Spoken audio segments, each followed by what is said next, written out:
Kali ini saya akan menampilkan pernyataan dari Guru Gembul menyatakan bahwa berapa lama Kang Deddy Mulyadi akan dicintai oleh masyarakat. Kemudian yang kedua, pidato Kang Deddy Mulyadi di hadapan para gurunya ya. Ternyata inilah di belakang sosok Kang Deddy Mulyadi. Seperti apa videonya? Mari kita simak bersama-sama. Pesantren itu artinya apa? Anak-anak dengan atau tanpa kemauan mereka sendiri dijemput paksa, kemudian tinggal di satu tempat yang asing yang tujuannya konon katanya untuk mendisiplinkan mereka. Oh, bener, sama juga ya. Coba, kalau saya bertanya kepada orang-orang yang melanggar HAM, yang katanya program KDM ini melanggar HAM, lalu apa yang mereka pikirkan tentang pesantren? Banyak anak-anak yang tidak menginginkan datang ke sana, tapi tujuan orang tua mendatangkan ke sana itu karena apa? Anaknya nakal, anaknya gak beradab. Ya sama kan tujuannya seperti ini gitu.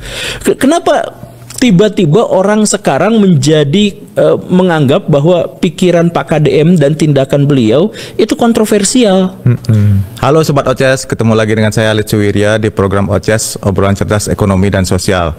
Nah, menurut Pak Guru sebagai orang yang sering memperhatikan dunia pendidikan, sesungguhnya dalam filsafat dasar ini Teh Rike dan Kang Dede serta Teh Jihan itu kita bicara tentang filsafat dasar dunia.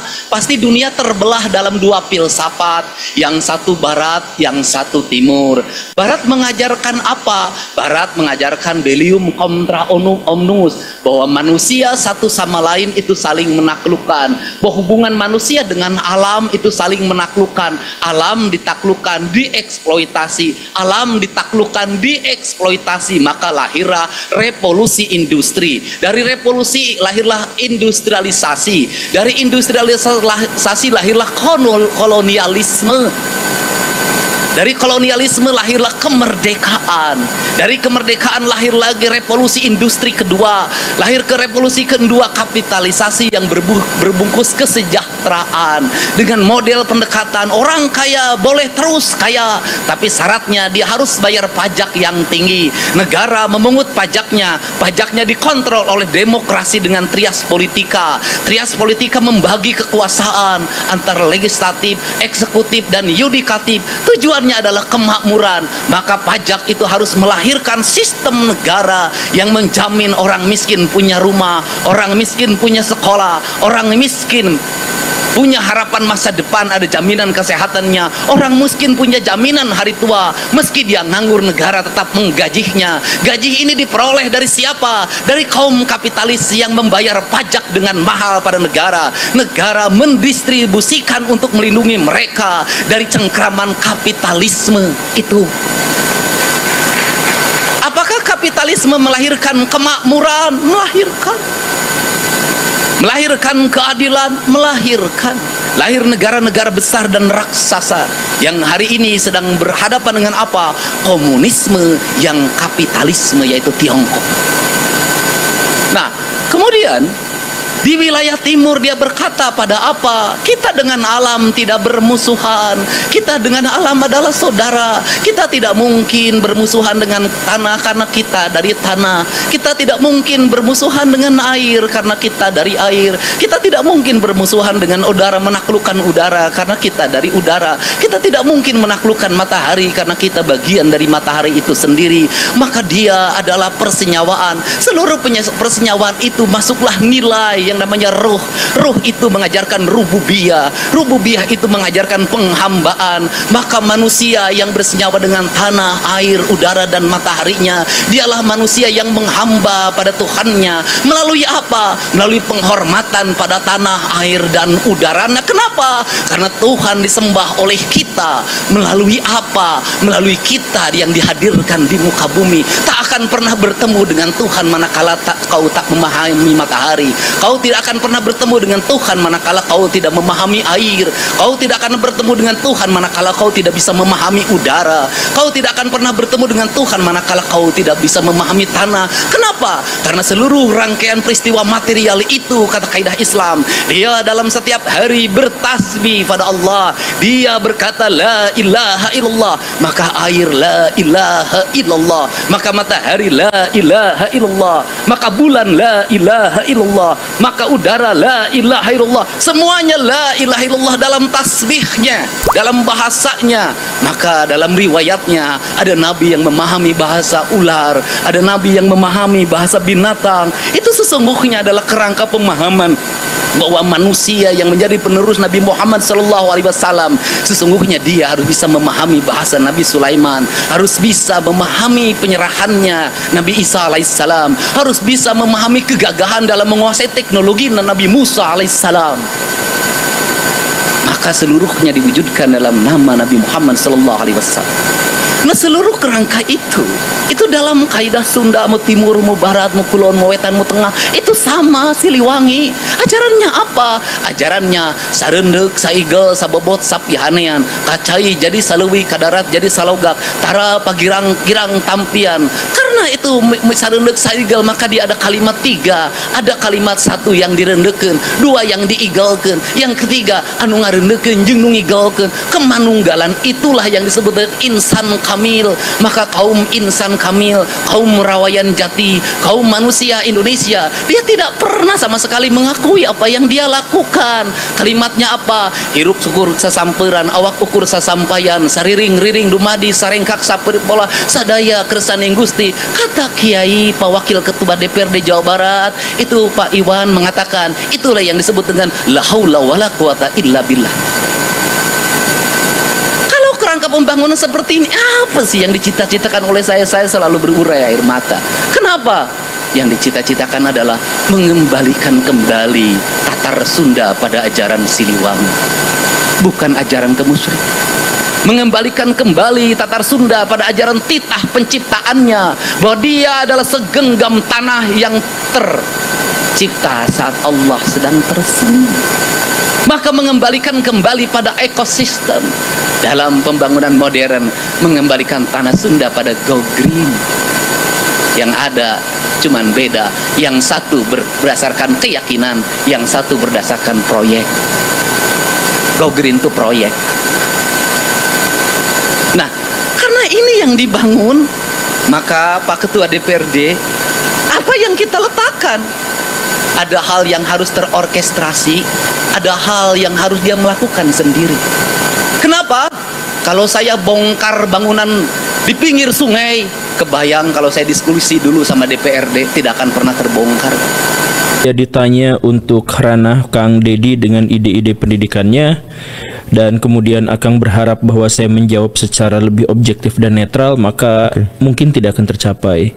Karena sebenarnya sejak awal saya dan Pak Dedi itu punya banyak sekali kesamaan ide. Oh, mantap. Bahkan saya tuh sering berpikir, ini Pak Dedi nyontek pikiran saya, apa kok sama semua gitu. Tapi apapun jadi kayak itu, serasi gitu ya, netral, apa sama gitu ya. Tapi ya tentu saja enggak, dan beliau itu memang salah seorang juga pemikir. Ya kebetulan mungkin sama-sama orang Sunda dengan cara pandang yang kurang lebih juga sama. Betul. Makanya hasil pikirnya juga tidak semua sama, tetapi banyak yang sama. Banyak sekali yang sama gitu. Nah, terkait dengan masalah pendidikan, saya banyak setujunya. Bahkan seperti yang tadi dikatakan, salah satu alasan saya menduga Pak Dedi nyontek tuh, ini bukan, sekali lagi ya, bukan nyontek tuh. Cuman saya pernah mikir gitu, kok sama dengan apa konten saya gitu. Jadi misalkan saya pernah bikin video tentang study tour. Study tour itu salah satu di antara sekian celah korupsi di sekolah-sekolah. Oh, pernah bikin konten itu? Pernah. Sebelum beliau dilantik dong? Iya, sebelum. Jadi sekitar 3-4 bulan yang lalu lah. Saya bikin studi tour itu sebenarnya adalah salah satu celah korupsi. Karena apa? Video itu dilatari oleh banyaknya kecelakaan studi tour. Dan setelah ada penyelidikan dari studi tour, ternyata banyak yang mobilnya tidak layak, banyak yang sopirnya ngantuk. Alasan mobilnya tidak layak dan sopir ngantuk sebenarnya bukan masalah travelnya. Dilihat dari travelnya baik. Cuman ketika di dalam tanda kutip ya, dikontrak oleh sekolah itu biasanya minta harga sampai setengahnya. Nah, supaya ada untungnya, ada untungnya. Jadi ngambil ke siswa tetap penuh, tapi minta ke sana setengahnya. Nah, akibatnya perusahaan-perusahaan travel ini kalau nggak diambil, ini kan kesempatan. Lagian ini sekolah gitu. Maksudnya bisa kerjasama berkelanjutan gitu. Tapi kalau kalau diterima juga bagaimana gitu kan? Strateginya supaya tetap untung gitu ya. Nah, gimana? akhirnya mereka biasanya ngambil sopir cabutan dan atau menggunakan mobil-mobil yang tidak layak jalan, gitu. Dan akhirnya ya sering terjadi kecelakaan. Jadi kalau memang kita tidak setuju dengan Pak KDM untuk menghapuskan study tour misalkan, boleh, tapi tolong selidiki korupsi di dunia travel itu. Karena itu kepala sekolahnya tuh biasanya dapat, Pak. Ya beberapa lah. Kemudian wali kelasnya dapat, wakaseknya dapat. Itu nanti guru-guru yang ke sana juga dapat. Dan siswa dapat apa? Siswa-siswa silahkan jujur kalau misalkan nonton video ini, silahkan, bahwa mereka itu hampir tidak mendapatkan ilmu apapun, datang ke sana disuruh ngerjain tugas yang sepenuhnya itu adalah formalitas. Mau ngerjain mau enggak, mau hasilnya nyontek atau enggak, mau makalahnya bentuknya kayak gimana, yang penting ngumpulin karena yang penting ikut gitu. Jadi sebenarnya yang penting ikut itu biar apa? Biar kuotanya penuh dan akhirnya kepala sekolah bisa jalan-jalan atau ibu wali kelas dan sebagainya bisa jalan-jalan gratis. Bisa belanja gitu ya. Bisa belanja dan mereka tuh kan yang pembimbing-pembimbingnya itu gratis. Nah, tentu saja tidak semuanya seperti itu. Makanya saya memberi saran, kalau memang tidak setuju dengan Pak KDM terkait dengan pelarangan studi tour, lihat latar belakang dari alasan itu. Ternyata itu adalah salah satu celah korupsi. Dan ditambah lagi, studi tour itu kan cenderung memaksakan. Jadi gini Pak, salah satu masalah di pendidikan kita itu, ketika sekolah-sekolah digratiskan oleh pemerintah, sekolah digratiskan untuk level tertentu. Pakai BOS ya? Ya, digratiskan. Itu sekolah tuh nggak terima. Apapun yang terjadi, mereka cari celah agar mereka bisa mumut dari siswa. Serius. Jadi itu di setiap sekolah, khususnya sekolah negeri, itu mereka tuh ngadain rapat berkali-kali dengan komite, dengan diantara mereka sendiri, bagaimana caranya agar mereka bisa mumut sesuatu dari siswa. Itu kejadian gitu. Dan kalau saya dulu diancamnya unik tuh kalau nggak ikut tuh. Nah, ada ancaman ya? Ada. Kalau saya waktu sekolah ya, waktu SMA. Aku nggak ada ancaman dulu tuh. Ikut enggak udah ikut. Kan dulu tuh kalau masa-masa SMA itu adalah masa-masa kita tuh sosialisasi dengan teman-temannya itu kuat banget kan, kebersamaan apa gitu. Nah, ancamannya dan memang terbukti. Ancamannya adalah kalau yang tidak ikut maka mereka di kelas berikutnya itu tidak akan bersatu dengan temannya, akan dipindahkan kelas khusus gitu. Kayak dan itu saya bener ngalamin. Beneran ada tuh. Beneran, saya kan nggak mau ikut. Ya udah, saya tetap harus studi tour tapi yang lebih dekat. Dan kemudian saya pas kelas 11 itu dipisahkan dengan teman-teman saya. Oh gitu ya. Bukan cuma ancaman tapi bukan cuma ancaman. Nah, ya tentu saya sekali lagi ya, saya tidak mengatakan semuanya seperti itu. Cuman salah satu alasan kenapa study tour itu layak kita tinjau ulang diantaranya adalah di situ ada celah korupsi yang besar. Gitu. Termasuk dalam program-program yang lain yang sederhana. Pokoknya semualah. Misalkan renang aja, renang sebulan sekali. Suka renang sebulan sekali di sekolah dulu. Kayaknya enggak, SMA sih enggak ya kayaknya. Enggak. SMA enggak ada kayaknya. Nah, itu renang juga seperti itu. Jadi silahkan nanti ke perusahaan travel gitu ya, silahkan tanyakan ke pengelola kolam renang gitu. Kalau ada sekolah yang minta itu, mereka mintanya setengah harga atau bahkan 35% mintanya harga, tapi ke siswanya tetap full. Jadi sekarang dengan gebrakannya Pak Deddy Mulyadi ini semua berpikir ulang jadi itu ya. Saya sih berharap bukan hanya berpikir, saya berharap bukan hanya berpikir ulang, tapi ya itu celah-celah korupsi yang tadi dimaksud itu kita lihat. Karena gini Kang, untuk memberantas korupsi di Indonesia kita tuh nggak butuh KPK loh. Nah itu gimana tuh menurut Pak Guru tuh? Karena memberantas korupsi di Indonesia. Karena korupsi itu terang-terangan dan terbuka. Bukti-buktinya tuh gak usah dicari, itu di depan mata kita tuh terlihat. Ada. Ya sama seperti yang tadi studi tour ya. Iya. Tinggal nanya ke travelnya, Dibayar berapa tuh? Gitu. Misalkan yang seperti itu sederhananya gitu ya. Atau misalkan di Bandung misalkan. Di Bandung itu ada daerah-daerah resapan air yang di dalam peta pun itu sebenarnya adalah daerah resapan air, tapi ada hotel segede gaban di situ. Iya, iya. Tinggi banget, gede banget, mewah luar biasa. Nah, sebenarnya itu jelas itu bukti korupsi. Depan mata tuh ya. Depan mata, nggak usah, kita nggak butuh KPK. Kita bisa melihat itulah orang lahan terbuka hijau tapi berubah jadi hotel. Bagaimana skenarionya sehingga ada di situ? Kan sederhana. Atau misalkan kita melihat bahwa anggaran untuk lampu jalan tuh ada, tapi di sini nggak ada lampunya. Di jalan iya, itu jelas banget ya. Banyak kan? Ya, betul. Banyak. Nah, jadi gak usah pakai KPK, gak usah pakai apa. Kita tuh menemukan bukti-bukti korupsi itu di depan mata kita. Kalau mau gitu ya. Itu yang di sekolah silahkan dicek. Atau sekolah itu salah satu yang aneh itu, yaitu siswa baru sekarang siswa nggak boleh bawa motor sama Kang Deddy Mulyadi. Alhamdulillah, syukurillah, Allahumma sholli ala sayyidina Muhammad wa ala sayyidina Muhammad.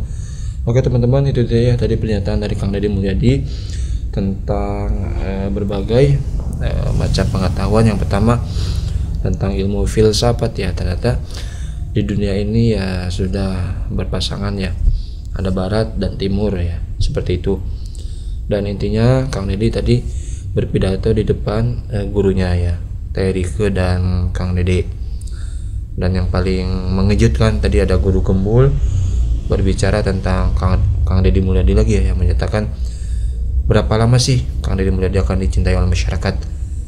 Ya tentu kita sebagai masyarakat ya ingin Kang Deddy terus ya melakukan kebaikan-kebaikan atau merubah Jawa Barat menjadi lebih baik lagi. Ya entah kapan, berapa lamanya. Yang penting ya semoga Kang Deddy sukses terus karirnya ya teman-teman. Oke, terima kasih. Sampai berjumpa di video. Assalamualaikum warahmatullahi wabarakatuh.